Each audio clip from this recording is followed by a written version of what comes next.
Hello dear students, DOE practice paper 1 का बेटा आज हम पार्ट डी सॉल्व करेंगे।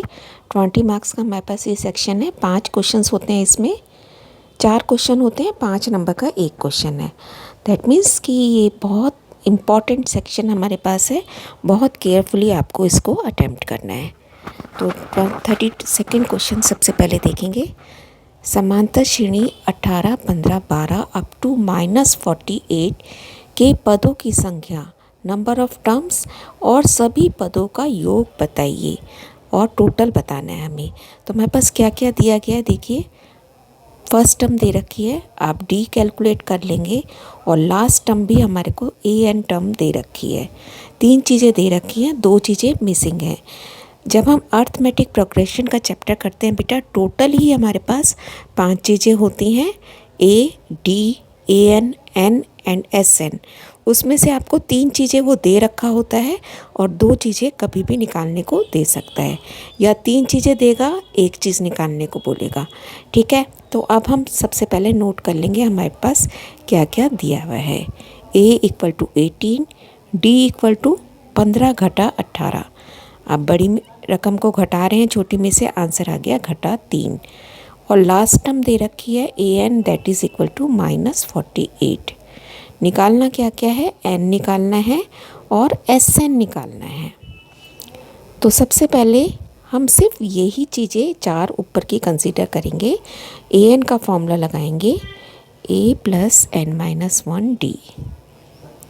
ठीक है, ए एन की वैल्यू रखोगे आप केयरफुली, -48, 18 जमा एन -1 इंटू -3 अगेन ब्रैकेट में। 18 इधर जाके घटा हो जाएगा, -48 -18, यहाँ पे बच गया n -1 इंटू -3। ये बना माइनस माइनस प्लस कर दोगे, लेकिन साइन बड़ी टर्म का ही, तो ये बन गया -66 इक्वल टू n -1 इंटू -3।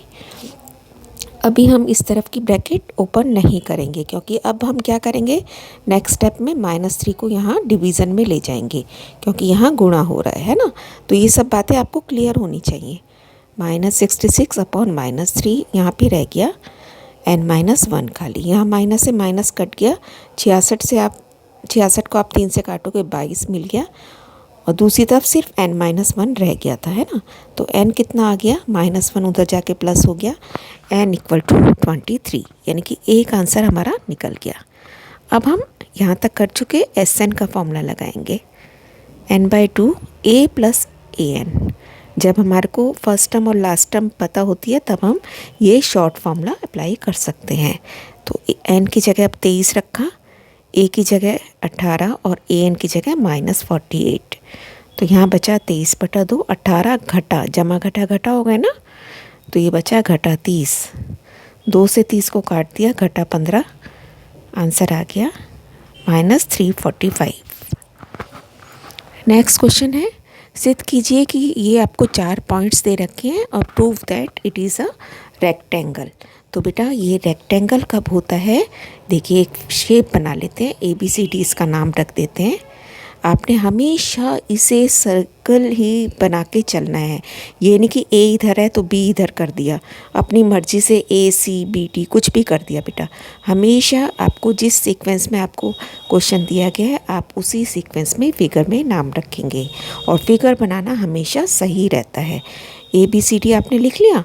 अब मुझे अगर ये आयत प्रूव करना है, इसका मतलब चारों तो इसकी साइड्स इक्वल, अपोजिट साइड्स इसकी इक्वल होनी चाहिए, है ना, और साथ में इसके डायगोनल्स आपस में इक्वल होने चाहिए। दैट मीन्स क्या प्रूव करना है मुझे, कि AB should be equal to CD and AD should be equal to BC। ये तो साइड्स हो गई, है ना, और साथ ही diagonals AC must be equal to BD। ये अगर हमारे पास सॉल्व होती हैं ये 3 चीज़ें, तब हम कहेंगे कि इट इज़ अ रेक्टेंगल।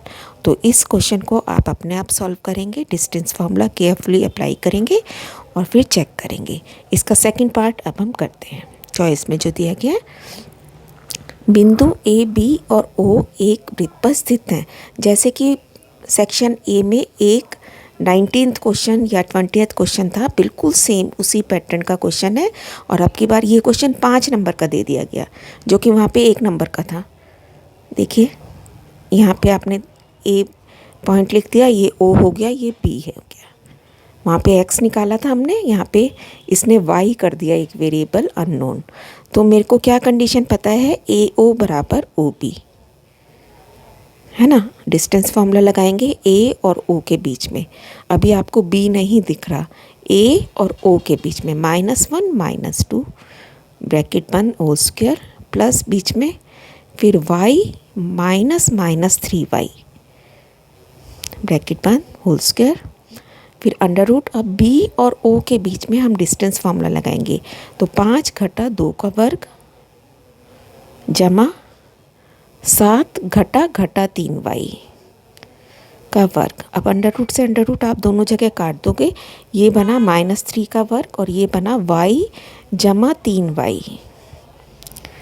एक एक स्टेप मैं यहाँ लिख रही हूँ, जिससे आपका भी कैलकुलेशन में कोई कन्फ्यूज़न है तो आप उसे दूर कर लें बेटा। देखिए माइनस माइनस प्लस हो गए, ये बन गया y जमा 3y का वर्ग। यहाँ पे बना 5 घटा 2 3 का वर्ग, ये बना 7 जमा 3y का वर्ग। अगले स्टेप में देखो, ये अंडर रूट से अंडर रूट हमने काट दिया, घटा 3 का वर्ग 9 बना, है ना। घटा 9 नहीं लिखना है आपने, यहाँ पे वर्ग करने पे हमेशा जमा का निशान आता है। ये क्या हो गया, सेम टर्म्स हैं y की, तो 1y जमा 3y 4y का वर्ग। यहाँ पे देखो 3 का वर्ग 9। यहाँ आपको ये चीज़ें आप ब्रैकेट के अंदर सॉल्व नहीं कर सकते, इसलिए मुझे a जमा b का फॉर्मूला लगाना पड़ेगा, a जमा b का whole square. So it is 7 square 49, 3y का स्क्वायर जब हम करेंगे 9y स्क्वायर प्लस 2ab, यानी कि 2 गुणा 7 गुणा 3 गुणा y, तो ये सारा कुछ मिलके बन गया 42y। 9 से 9 कट गया दोनों जगह। 4y का जब हम वर्क करेंगे हमें मिल जाएगा 16y स्क्वायर। यहाँ पे रह गया 49 plus 9y square plus 42y। इसके बाद यहाँ तक हम कर चुके। अब हम सारी टर्म्स एक जगह कलेक्ट कर लेंगे और इसे क्वाड्रेटिक फॉर्म में ले आएंगे। 16y स्क्वायर घटा 9y स्क्वायर घटा 42y घटा 49, हमें मिल गया 7y square minus 42y minus 49। आप देख रहे हैं 7 से मैं भाग कर सकती हूँ सारी लाइन को। 7 से भाग करने के बाद y square minus 6y only minus 7 equal to 0। Now अब इसके आप फैक्टर कर लेंगे। फैक्टर मुझे मिल गए 7 और 1, गुणा करने पे 7 और जमा या घटा करने पे 6 आना चाहिए। तो 7 और 1 को हम कर सकते हैं ना, इन्हें आपस में घटा दें तो 6 मिल जाएगा। अब बड़ी टर्म का भी आपको पता है घटा का साइन लगेगा, जो क्योंकि यहाँ पे घटा है, तो ये घटा 7 हो गया और ये जमा 1।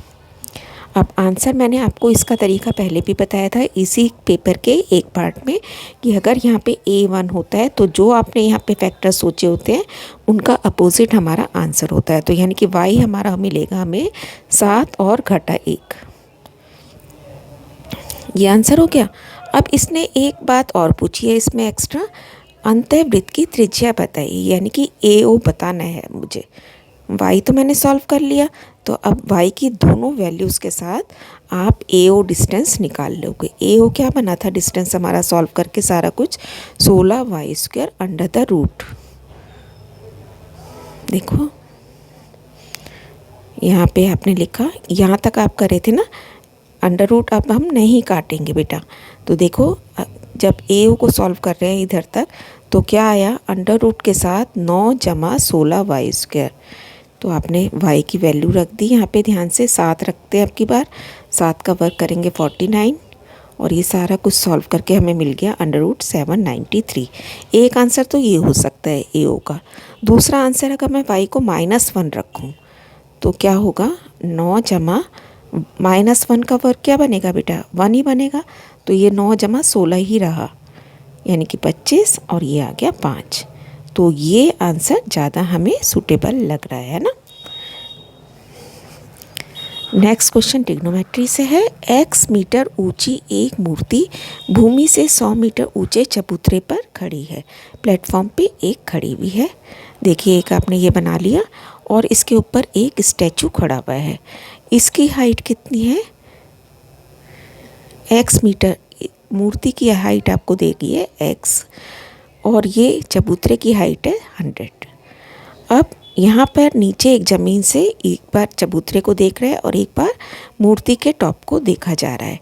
तो नीचे जब देख रहा है तो वो 45 डिग्री का एंगल है और ऊपर देख के 60 डिग्री का। हमने इनके नाम रख दिए सारे, और ये 100 हमें दे रखा है।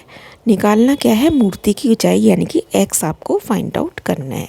तो बेटा दो ट्रायंगल आपके पास बन रहे हैं बी सी डी में लिख लेते हैं क्या क्या होगा। tan 45 निकालेंगे, BC बटा CD।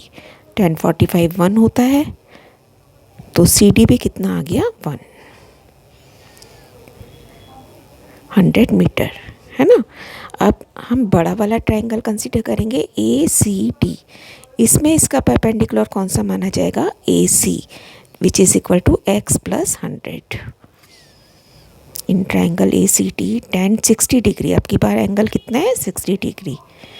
AC by CD is x plus 100 upon 100।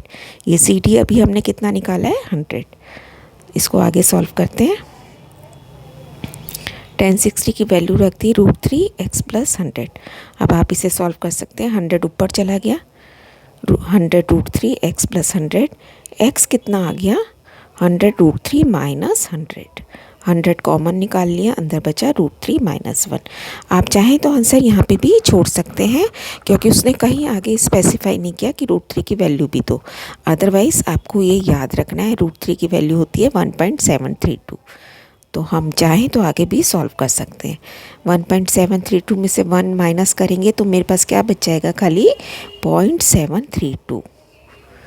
इसको 100 से मल्टीप्लाई करेंगे तो 2 जीरो और साथ में लग जाएंगी, और डेसिमल के बाद मुझे 3 प्लेसेस छोड़ने हैं, तो आंसर बन गया 73.2। बाद की जीरो कोई मैटर नहीं करती। तो स्टैचू की हाइट कितनी हो गई 73.2 मीटर। नेक्स्ट क्वेश्चन इसके साथ चॉइस में दिया गया है, जो कि ओरिजिनली हमारे पास इस तरीके से था बेटा। फिगर में कहीं कोई नाम नहीं दिए गए थे, तो हम सबसे पहले इसके अपने आप नाम लिख देंगे ABCDE। अब इसने क्या बोला है, ये एंगल 30 डिग्री का है, ये 60 का है, ये पूरा BD जो है आपके पास 100 मीटर है। तो हमने क्या किया, इसको एक को y मान लिया, दूसरा 100 माइनस y हो जाएगा। ये हिस्सा अगर y माना तो ये पूरा 100 माइनस y रह जाएगा, इधर का हिस्सा, है ना। अब दो ट्रायंगल हो गए, दोनों खंभों की पिलर्स की हाइट सेम थी, तो ये x है तो ये भी हमारा x ही होगा। अब हम दोनों ट्रायंगल्स कंसीडर करेंगे। ये लिख लिया हमने सारा कुछ। In triangle ABC tan 30 degree is equal to x upon y। tan 30 की वैल्यू रख देंगे 1/√3, और y ऊपर चला गया, तो यानी कि x कितना आया y अपॉन √3। अब दूसरा ट्रायंगल लेंगे CDE। इसमें tan 60 डिग्री किसके बराबर है, x बटा में 100 माइनस y। tan 60 की वैल्यू रख दोगे और 100 माइनस y ऊपर चला गया। tan 60 √3 होता है, और 100 माइनस y इधर से इसके साथ चला गया, यहाँ पे बच गया खाली x। अब x इसके भी बराबर है और x इसके भी बराबर है, इसका मतलब ये वाली चीज़ इसकी चीज़ के बराबर हो गई। √3 100 minus y is equal to y upon √3। अब फिर से हम इस √3 के नीचे वाले को उठा के इसके साथ गुणा कर देंगे, तो √3 गुणा √3 मिलके क्या बन जाएंगे, 3 बन जाएंगे, है ना। 100 माइनस y ब्रैकेट में चलता रहेगा, और इधर खाली क्या बचा y, क्योंकि ये हम इधर ले जा चुके। ये दोनों मिलके गुणा होके 3 बन गए। ये हो गया 300 minus 3y equal to y। अब आप सॉल्व कर ही सकते हो, 3y इधर जाके प्लस हो गया, 300 is equal to 4y, y is equal to 300/4, that means y is equal to 75 metre. अब y 75 मीटर है, तो x कितना होगा, x क्या था y बटा √3, है ना। ये देखो x यहाँ पे हमने लिखा था x की वैल्यू y/√3, y की जगह 75 रख दिया √3 बटे में।